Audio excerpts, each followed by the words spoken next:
I'm Libby Ward. I'm the writer and producer of The Audition, and my esteemed colleague.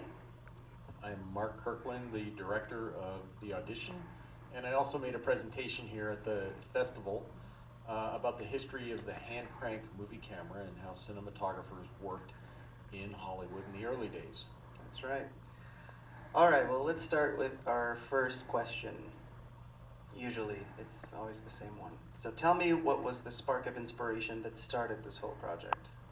Well, my co-story writer, Mike Hardy, came to me maybe 2 years ago and just had this seed of an idea, which was basically, what if someone who was famous for being in a cat food commercial held up a group of casting agents at gunpoint? And I said, that sounds interesting. How do we justify that, make it into a whole story, arrange it? And so I got to work writing it. And then I brought on Mark when the script was all finished. And I think Mark has some comments about that. Yeah, I didn't conceive the idea. I viewed it as I was inspired by the idea, though. When I read it and I shared it with my wife, Letty, who I've produced with, and we liked it, and I do enjoy Libby's whimsical humor, and it was throughout. It's a story. I mean, they say don't do something about movie business, but it is that. But I enjoyed it, and I enjoyed the life of the people in the story. So I've had a similar fantasy, yeah. so yeah, I was glad to see that. Yeah. Very good, very good. Okay, second question. At what point during the shoot or development or whatever did you find your biggest challenge? Well, I think as a producer, it's always a challenge because you're always herding cats. Not related to the cat in our actual story, but that's just the way producing goes. And I think once we started production, and we did a tight 4-day shoot for 7 locations, and that went very well, but after that, in post-production is always a challenge for me because you have so many very talented people that are not working in the same room unless you have a huge budget and you can get them all to come work for you in the same room. But in our case, our budget was small, and so it was sort of tracking down everybody in their own steps, in their own processes, to make sure that we got things done on time and kept moving it along through post-production. And for me, I was brought on late into this production. She had the casting and done, and she had her crew. I didn't know a soul besides Libby. So I really stepped in. I went to a table read, and we have a fabulous cast. They were Second City. They all knew Libby through working at Second City in Hollywood, and so that was my challenge. But and also working with Luke, our wonderful DP. I'd never worked with him before. He'd seen a previous film I had done, and he liked it. Said, I want to work with that director. So that was good. It was I brought in a wonderful deep lighting person too. He's so modest, isn't he? Yeah. So modest, Mr. Emmy Award. Thank you. Well, that's another thing is I have had a long career directing animation. So I have directed a couple of my own shorts, but so here I am in the live action world. That in itself is a challenge, and I enjoy it. I love it.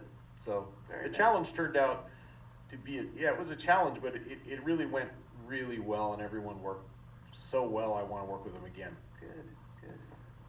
All right, so given the film and the type of film it is, what is it that you want people to take away from this experience? Because it is an experience. Yes.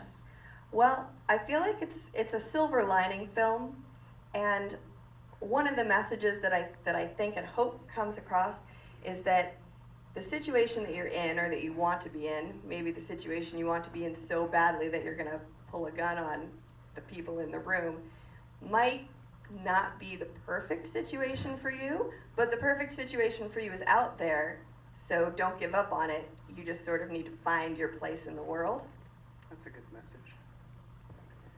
I never really thought about the message too much. I observed mental illness in this, and I was thinking about how many people do we all work who have a touch of this, and check yourself.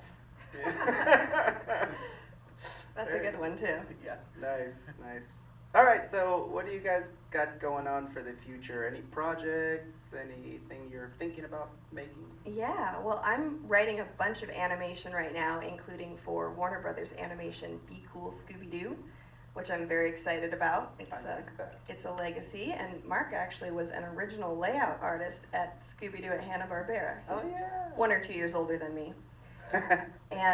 And Mark, of course, is directing more live action. So together we're working on developing a feature film because we had such a great time on this one. So Very nice.